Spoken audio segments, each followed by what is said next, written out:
My reply to this second Forward Singapore budget is in three parts. First, I will address the important budget announcements related to Singapore's long-term future. Thereafter, I will make some broad comments about the budget. And finally, I will speak on Singapore's fiscal situation and the government's budget marksmanship. First, the big picture and our physical infrastructure.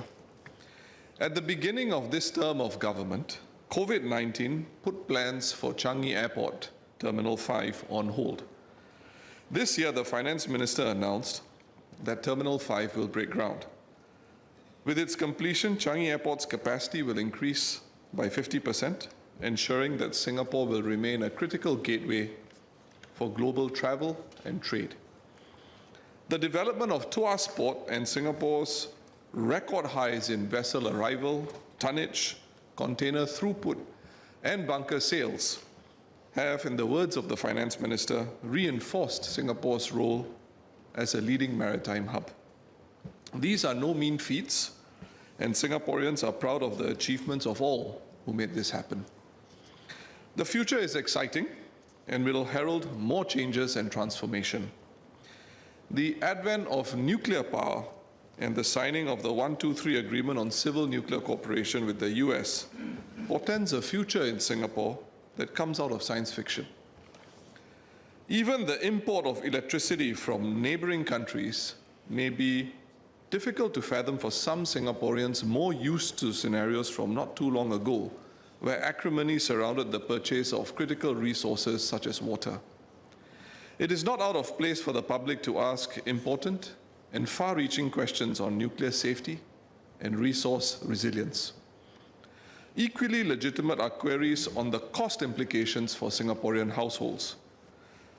What would be the impact on the bills for clean power compared to those for electricity generated by fossil fuels? The government naturally must address these concerns. As these and other new vistas open from AI to sustainability and climate change, Singaporeans must be well prepared by our education and retraining systems to be the ones best placed to take on the jobs in these areas. The Finance Minister has sought to assure the public of the government's intentions in this regard, and there is significant public interest in seeing Singaporeans compete and succeed in securing jobs created or transformed by these developments.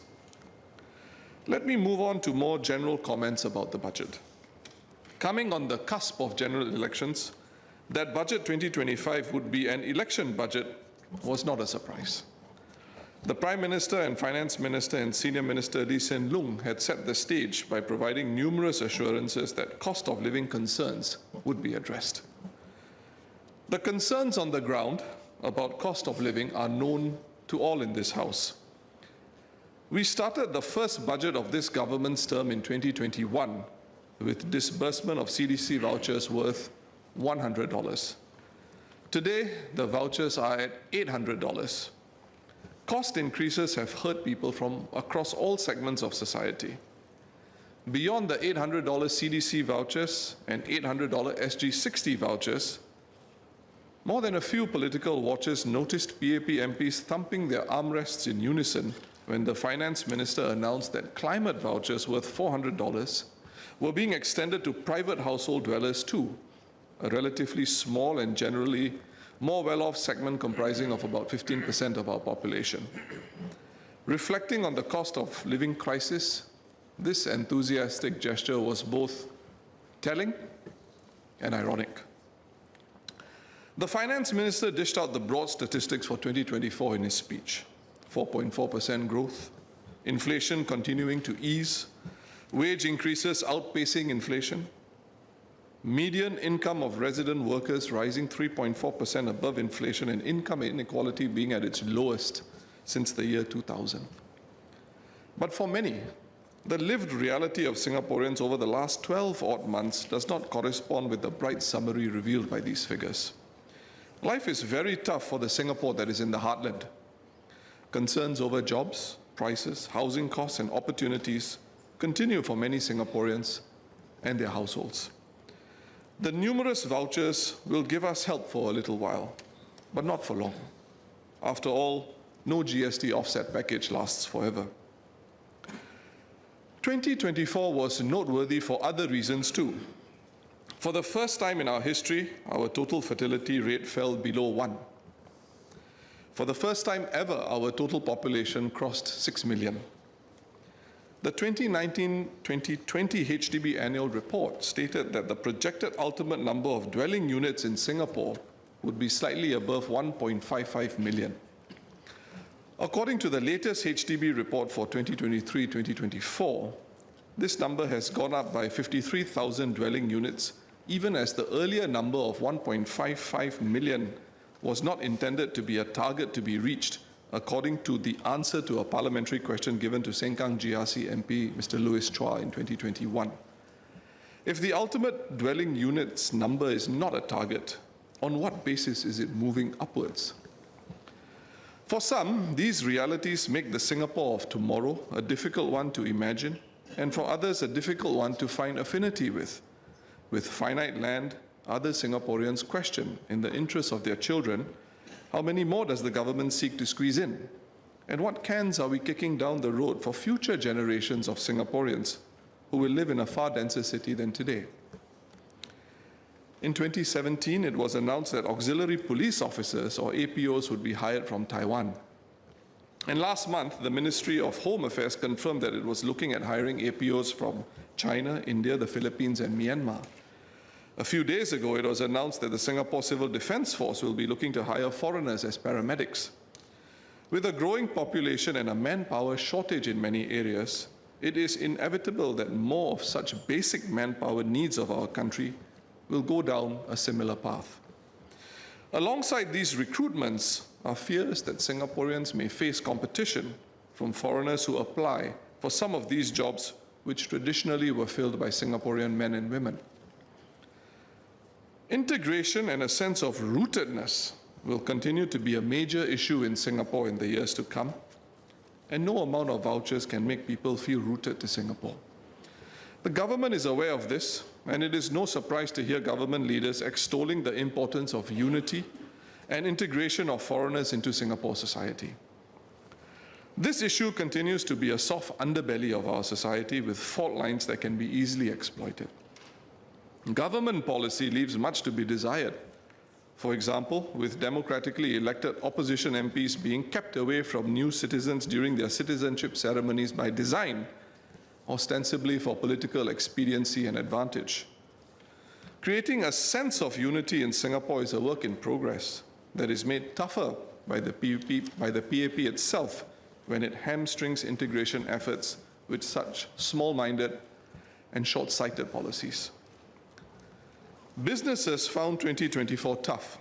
More than 3,000 food and beverage businesses closed their doors for good in 2024, citing dwindling business and higher operating costs.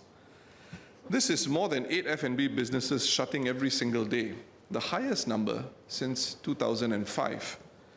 While there are even more newcomers to the scene, a Channel News Asia report earlier this month identified the entry of cash-rich foreign players prepared to pay higher rents and salaries as a reality of the local F&B scene. 2024 was noteworthy for other reasons too. In business circles, the Johor-Singapore Special Economic Zone, while on the whole received positively, has also raised concerns about the hollowing out of businesses in Singapore, particularly those that serve the Singaporean middle class. Arising from the cost of living crisis, the increase in the cost of basic goods in Singapore leads many Singaporeans to make regular trips across the border to extract a good 30% or more in savings. Services are cheaper in Johor Bahru too, from seeing a dentist to getting a thorough health checkup at a reputable private medical facility. With the JB Singapore Rapid Transit System starting operations in 2026, many businesses will have to seriously review how far they can expect Singaporean or other local customers to continue patronizing them. It also remains to be seen how long bookstores and cinemas will be able to continue surviving in Singapore, and whether the government is prepared to offer such businesses a helping hand with grants, or by requiring building owners, to reserve a portion of their built-up areas for such businesses, to ensure that Singaporeans have localized high-quality, holistic, and affordable options within our borders. In May last year, I asked a parliamentary question on the Jurong Town Corporation and whether it was empowered to lease industrial properties to local SMEs at a discount to the market rate, and whether the ministry had plans to expand schemes that reduce business costs for local small and medium-sized enterprises by way of lower rentals. The Minister for Trade and Industry shared that his ministry and the Singapore Business Federation had formed an alliance for action on business competitiveness to deep dive into how businesses can remain competitive amid global uncertainties and structurally higher business costs. While the Alliance for Action's Business Competitiveness report released last November covered a range of business-related issues, in the main, they addressed matters specific to bigger enterprises. With the government the largest landowner in Singapore and a not insignificant player in the industrial space, land costs and rentals are something that need to be looked into more acutely to appreciate the challenges to business and entrepreneurship in the immediate term. On a separate note, and to assist more SMEs, some measures announced at the budget should be reviewed immediately. For example, the government should free the second portion of the SG60 vouchers for use anywhere beyond just participating supermarkets to include all small businesses and shops located in shopping malls too. Apart from helping SMEs, this will enlarge choice for Singaporeans. The Workers' Party spoke on the cost of living crisis in a motion this House debated about 18 months ago, where we looked beyond voucher relief towards structural changes to address the cost of living, looking at utilities and healthcare, amongst others. To that end, and amongst other subjects, I will revisit the subject of land costs for HDB flats in the Committee of Supply debate. So let me now speak on the fiscal situation and the government's budget marksmanship.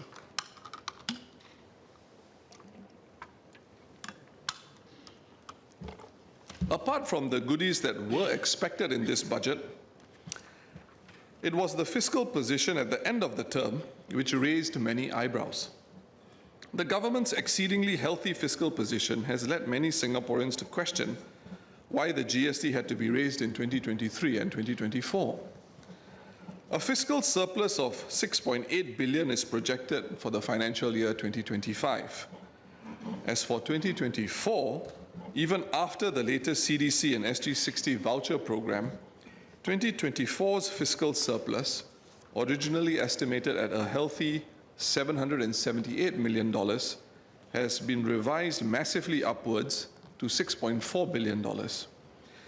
And if one casts their memory back earlier in this term, it was estimated by the government that 2021 and 2022 would see deficits. However, these turned out to be surpluses instead. The overall fiscal surplus for the years 2021 to 2025, or this term of government, is set to hit around $14.3 billion.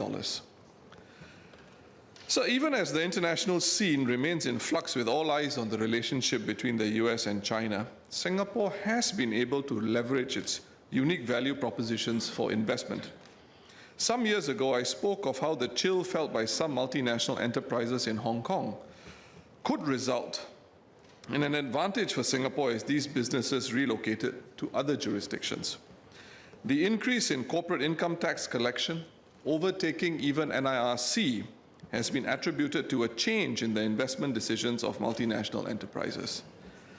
The government has also reviewed its position on BEPS and is anticipating even higher corporate income tax revenue from financial year 2027, provided Singapore remains attractive to MNEs. With another $3 billion devoted to the National Productivity Fund, in addition to the $2 billion last year, all things being equal, it is hard to see how Singapore would suddenly turn unattractive despite the US withdrawal from BEPS. The fiscal situation appears healthy, notwithstanding the absence of financial medium-term projections which other jurisdictions publish. This naturally has led many to question the necessity of raising the GST. The WP raised this matter on numerous occasions in this House, even participating actively to consider alternative levers of revenue in the budget debate of 2023. Even as imported inflation contributes to price rises locally, there was no need for the PAP government to add fuel to the fire and fan the flames of inflation further with a GST hike. Even if a decision was made to raise it in 2023, there was ample policy space to delay the second increase in 2024 when the country was in the thick of inflation. Why the PAP went headlong and headstrong into raising GST and thereby turbocharging inflation further is something only the PAP itself can answer to Singaporeans for. As every Singaporean knows, a 1% rise in GST does not lead to a 1% rise in the cost of a cup of coffee. Increases are incremental, as we have experienced in how purchases from the local shop or weekly supermarket trip have cost a good 30 to 40% more for Singaporeans since the GST was hiked in an inflationary environment never seen before in decades. The decision to go ahead with the GST hike with inflation raging was poor. We have seen assurance packages and CDC vouchers dished out to cushion the GST blow for many Singaporeans.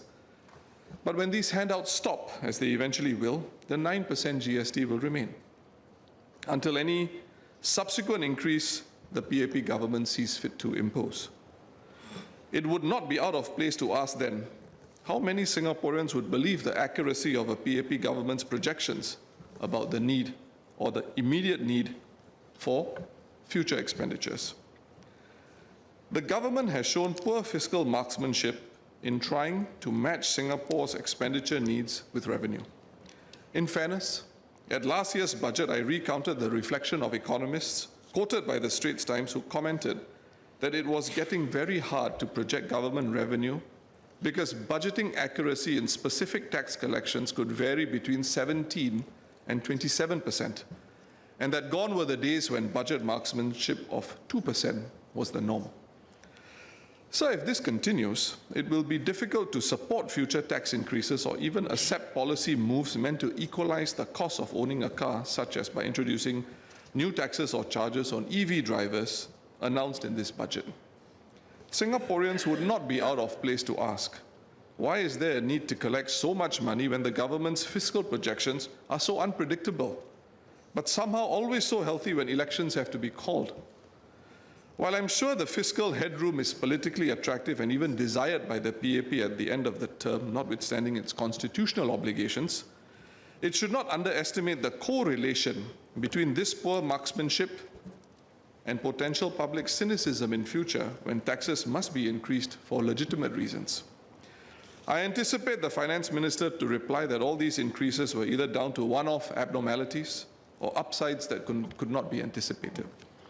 Even if we accept this, the government's poor fiscal marksmanship raises and strengthens a different argument, and that is that the money set aside for spending can certainly be accounted for in a more institutionalized fashion with greater public scrutiny. The Workers' Party brought up the idea of an independent Parliamentary Budget Office at the beginning of the term. This was roundly rejected by the former Finance Minister and with the Leader of the House positing that it would only benefit the opposition. My colleagues and I beg to differ, and perhaps in light of unpredictable projections, such an institution would also benefit the government. Compared to 10 years ago, total public expenditure has close to doubled in nominal terms. The age-old question of greater fiscal accountability and the introduction of institutions that track and account for public expenditure in a dedicated manner are ideas whose time has come. To this end, and in the throes of COVID, the government committed $25 billion to fund its research, innovation, and enterprise 2025 plans. In the name of fiscal prudence, is it out of place to ask how well these monies have been spent? Have the plans proved to be value for money? The public has a right to know because while expenditures can be tracked, tracking returns is a different matter altogether. In the same vein, it would be important for the government to issue a report card on initiatives that have come to an end. For example, when the Capability Transfer Program was first mooted at Budget 2017, the aim of the program was to improve local foreigner workforce complementarity by facilitating transfer of capabilities from foreigners to locals with the goal of ensuring that there is a sufficient supply of Singaporeans with the requisite job skills. A number of MPs, including myself, have spoken or asked questions about the program during this term of government. I hope to see the Ministry of Finance occasional papers reporting on the outcomes of such initiatives, complete with an impact assessment on jobs and opportunities for Singaporeans. Only then can better alternatives be promulgated and advanced, not just by the opposition, but by ordinary Singaporeans who care about their country and the direction it is headed. As I have said so previously, the new social compact between citizen and state, as flagged by Forward Singapore, demands it. Our social compact would be strengthened by such accountability for public expenditure and programs. This scrutiny would represent a different approach to governance, but it is one that the Workers' Party would opine is the expectation of a participatory society and of the Singapore that is imagined by the Forward Singapore report. In conclusion, Mr. Speaker, I began my speech by talking of infrastructural developments that are taking shape in Singapore in a section titled The Big Picture. They stand to change Singapore for the better. However, there is a bigger picture whose focus has changed even more sharply since the inauguration of the Trump administration. The comments of the Defense Minister at the Munich Security Conference less than a fortnight ago of the US now behaving like a landlord seeking rent and no longer being the force of moral legitimacy that it used to be, portend a world that may not be changing for the better and a security architecture that may have to be reconfigured. Much international media attention was focused on the phrase landlord seeking rent. However, I found the question the Defense Minister put to his audience at the end of the speech more significant. The question was, who, if anyone, any one country or region or bloc, can step in if the US declines to protect the global commons, and how effective and against what resistance?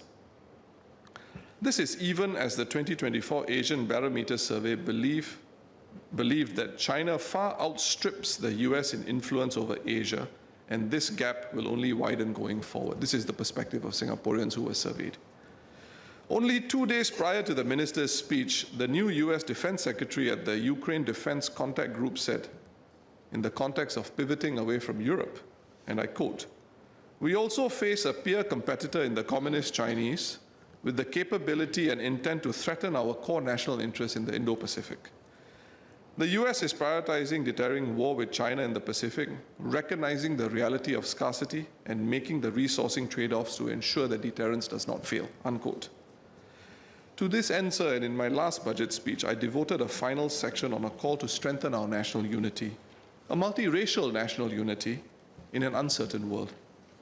The wider strategic atmospherics lead me to reiterate that our national unity, a subject I mentioned briefly in my speech, in these unpredictable times is actually vital.